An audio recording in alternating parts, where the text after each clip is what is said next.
talk about the Fed has waited long enough. A debt crisis looms as the dollar is tipped for a major spike. I'm going to read it.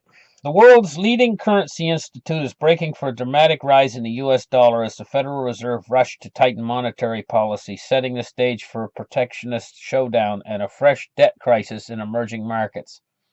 Adam Posen, president of the Peterson Institute for International Economics, said investors have badly misjudged the confluence of forces at work in Washington. They wrongly assume that fiscal stimulus will come too little under Donald Trump and that Janet Yellen's Fed will remain dovish as the U.S. reaches full employment. Now, what I want to talk about this article is the Fed, in my estimation, is not going to remain dovish. They want to start a recession. And I've been saying this, and this is what they want to do. There's a huge question mark, and the question mark is, will they, or will the heating up economy that we have right now blow through the Fed's trying to do? Now, there's a huge question mark around this. Which way will it go? And what I've done is I've drawn a chart today, and I'm going to show you the chart in a minute or two, but I'm going to read a little bit more of this article first. The Fed is going to be far more aggressive than people think. Our view is that there will be 3 to 4 more rate raises this year, he told the Daily Telegraph. This would amount to a global monetary shock, all the more so since the Fed is floating plans to reverse quantitative easing and start outright bond sales. This foray into uncharted waters may come earlier than supposed, perhaps by the end of the year. The effect of the Fed tightening would be to drain dollar liquidity from the international financial system. The exact opposite of what happened in the emerging market boom earlier than a decade, when much of the Fed's easy money linked into East Asia, Latin America, and the Middle East. We expect the dollar to rise by another 10 to 15%.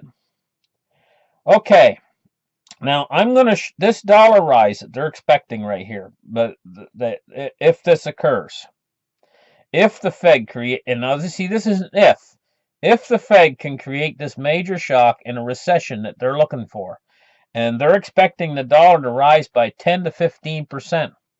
Now, I've drawn this in my chart, and I'm going to show you both patterns. This is what I call a divergence. What it is kind of like two roads. Say you're going down a path through the woods, and you start to come out of the woods, and all of a sudden, you hit two roads. One road leads to the left and one road leads to the right. And it's like what they call a fork in the road, and you don't know which way you're going to go. Now, the thing is on this chart I'm going to show you, there's two roads here. Now, let me show you the chart.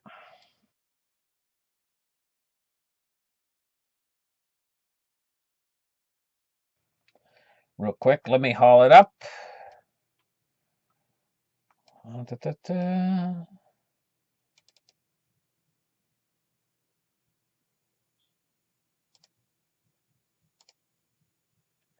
Okay, now here's the chart. Now you see the chart starts in 2016, and in 2017, and in 2018. There's a blue line and a red line, and both lines show the power of the dollar. Now in this chart is kind of inverse. If this chart goes up, it means that the dollar is actually falling in strength. And if the dollar goes down, it means the dollar is gaining in strength. And so, if you see here, you see the dollar index at 60, the dollar index at 70, the dollar index at 80, 90, and 100. Now, this is where it is right now, up around 100, or a little bit better.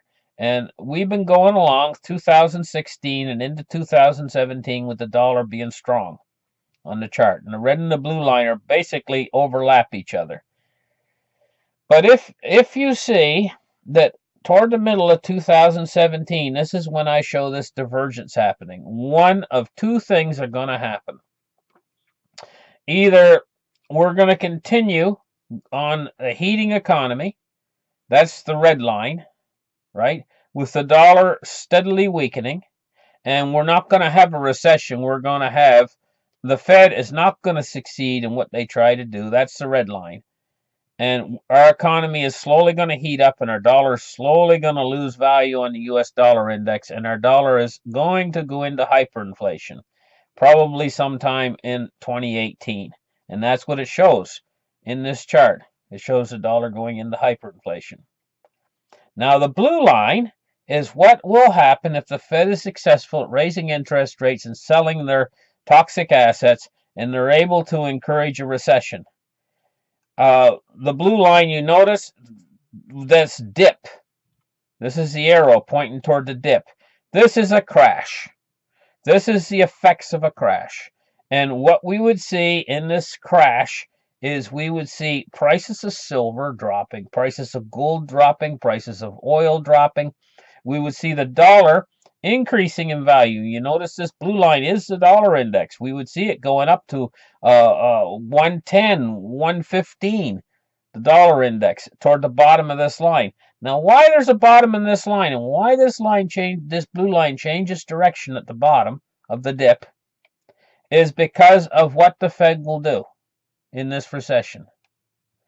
When this recession gets really bad and the sky is falling, basically, look at it, straight down. The dollar index is going straight up. People are panicking out of gold, out of silver, they're panicking into the dollar, and the dollar's going straight up in value. Maybe 10, 15%, the dollar will go up in value. And the stock market will crash, everything will crash, people will be pulling their money out of everything. And all of these deflationist guys like Harry Dent, will be jumping up and down with their hands over their head saying, "We told you so," when this crash hits. If the Fed is successful, they're going to be jumping up and down. They're going to say, "We told you, we told you, we told you," at the bottom of this dip, right? And they're going to be going crazy because they're all going to be saying, "We were right, we were right." Okay? At the bottom of this dip here. And this is when they're going to try to shake you out of the tree with your silver. And if you sell at the bottom of this dip, you're crazy because you're going to take a loss. Right? Because look at what's going to happen. Right at the bottom of this dip is when the reaction is going to come. And they're going to drop interest rates down to 0 or even ZERP at that point. They're going to give in to this.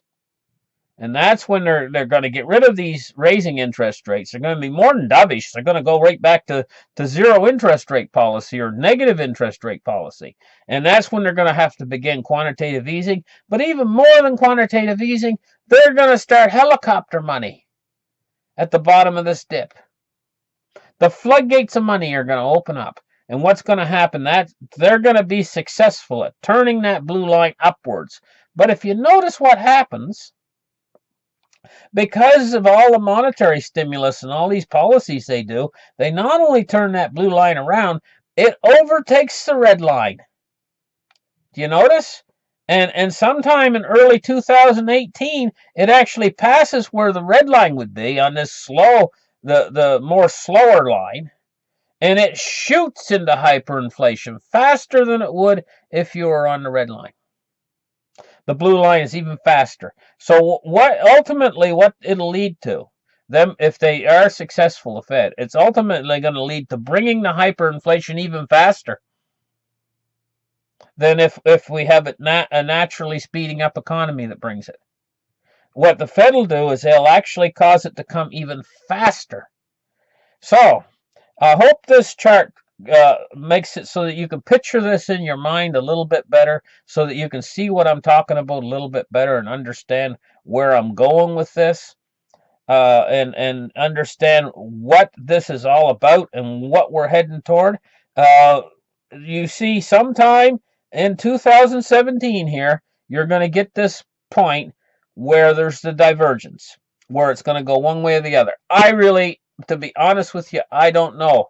And all these economists out there are all the same thing. They don't know. And this is why there's all this talk about deflationists and there's all this talk about hyperinflationists, is because they don't really know which way this is going to go, whether it's going to go deflation, which is the blue line, or if it's going to go inflation, which is the red line. Nobody knows for sure. But I know that the blue line will ultimately lead to the hyperinflation even faster than the red line. So ultimately, down the road, sometime in 2018, we are going into a hyperinflation. It doesn't matter if the deflation comes first or if we don't have the deflation first. We're going into the hyperinflation. So thank you very much for listening. Like and subscribe, and we will catch you in the next article.